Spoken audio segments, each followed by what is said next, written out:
Proton Saga ini tahun 2020 1.3 cc paling full spec. Sekarang kita review dia punya condition macam mana dulu. Korang boleh nampak sini dia punya cat memang original, warna purple, kita belum buat apalah.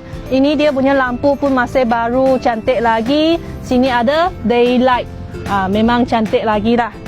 Dia punya sarung sini design pun memang sporty.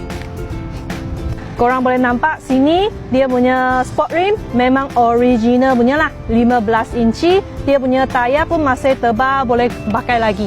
Sekarang kita tengok dia punya bonnet. Belakang dia pada saya kira besar lah, kereta sedan ni. Memang boleh letak banyak barang.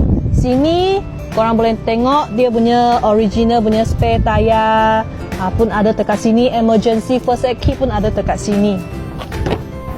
Korang boleh nampak dalam dia semua fabric seat, memang semua cantik, tak ada apa-apa calar lah. As owner ada jaga dia punya kereta. Lepas tu ini kereta pakai kunci untuk startkan kereta. Memang kereta yang mampu milik lah.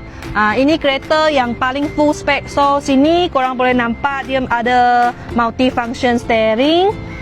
Dia lagi ada original punya monitor. Bawah dia pun ada aircon panel lah, boleh control dia punya temperature. Belakang kita tengok dia punya belakang punya seat pun semua fabric juga, semua cantik, tak ada calar lah. So ini kereta memang sangat berbaloi.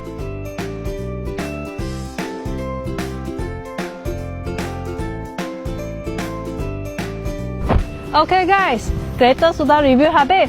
So kalau korang ada minat, cepat-cepat kontak saya dan jangan lupa follow, like and share saya punya video.